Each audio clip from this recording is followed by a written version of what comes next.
নমস্কার বন্ধুরা, দীপাস কিচেনে আপনাদের সবাইকে স্বাগত। আমি আজকে গোটা সেদ্ধ করব, সেটাই আপনাদের সাথে শেয়ার করব। তো এটার মধ্যে দেখুন আমি রাজমা নিয়ে নিয়েছি, তারপরেতে আপনার মুগ কড়াই নিয়ে নিয়েছি, মুগ ডাল আর কি, ওই কালো মুগ ডালটা, আর একটু ছোলার ডালও নিয়ে নিয়েছি। আমি এটার মধ্যে ছোলার ডালও এটার মধ্যে একটু নিয়ে নিয়েছি। আর এখানেতে আমি কড়াইশুঁটি নিয়ে নিয়েছি, কটা কাঁচা লঙ্কা নিয়ে নিয়েছি। সেদ্ধ হতে যেগুলো লাগে আমি সেগুলো সব কড়াই দিয়ে দিচ্ছি। কড়াই আমি আগে থেকে একটু জল বসিয়ে দিয়েছিলাম, আর এগুলো আমি ভালো করে ধুয়ে নিয়েছিলাম। 3টে কুল দিয়ে দিলাম আমি। এবার এটা আমার আস্তে আস্তে সেদ্ধ হতে থাকুক ধিমি আছে, তারপরেতে আমি বাদবাকি মালগুলো দেব। আমি এবার এটা শুকনো মশলা রেডি করে নেব। একটু জিরে, একটু ধনে, এটাকে আমি একটু শুকনো খড়ায় ভেজে নেব। সামান্য একটু পাঁচফোড়ন দিয়ে দেবো এর সাথে আমি,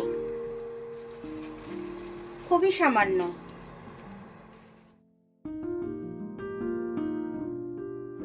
এটা আমার হালকা করে ভাজলাম আমি, ভাজাটা হয়ে গেছে। এবার এটাকে আমি গুঁড়িয়ে নেব।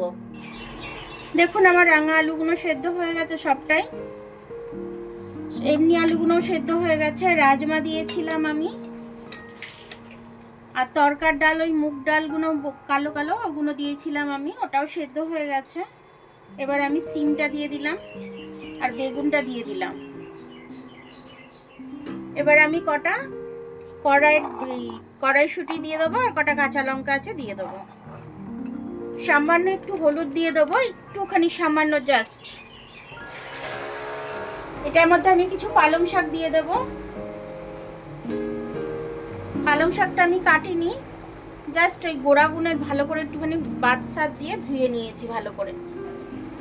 পালংটা দিয়ে দিলাম। এবার আমি এর মধ্যে একটু নুন দিয়ে দেবো, চাপা দিয়ে দেবো এটা। এবার আমি একটু খুলে দেখে নেব যে এটা কেমন কি হলো গোটা সেদ্ধটা আমার।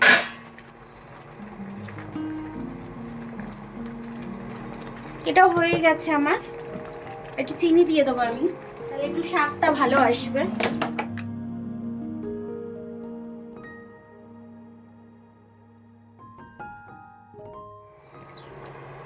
সবকিছু খুব সুন্দরভাবে সেদ্ধ হয়ে গেছে। আমি সর্ষের তেল দিতে হয় কাঁচা, আমি সর্ষের তেলটা দিইনি, এখন দিয়ে দেবো আমি।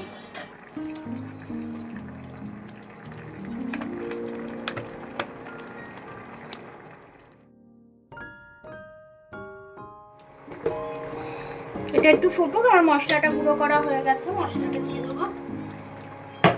এটা গুঁড়ো করে নিয়েছি, দিয়ে দেবো এবার উপর দিয়ে আমি।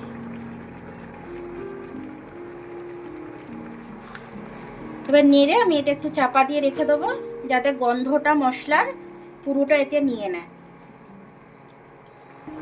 এবার চাপা দিয়ে আর একটু হতে দেবো, তারপর আমি নামিয়ে নেবো এটা। দেখুন বন্ধুরা, আমার গোটা সেদ্ধটা হয়ে গেছে, করেছি ভালোই হয়েছে খেতে গোটা সেদ্ধটা সম্পূর্ণ আপনাদের সাথে শেয়ার করেছি।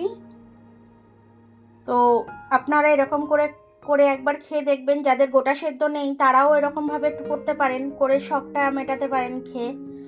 তো আমার ভিডিওটা দেখার জন্য অনেক অনেক ধন্যবাদ। আমার ভিডিওটা যদি আপনাদের পছন্দ হয়, লাইক, সাবস্ক্রাইব, বেল আইকনটা একটু টিপে দেবেন। আর যদি ফেসবুক থেকে দেখেন, লাইক আর ফলোটা একটু করে দেবেন। আবার কাল দেখা হবে নতুন রেসিপির সাথে। ততক্ষণ আপনারা ভালো থাকবেন, আমি আসছি।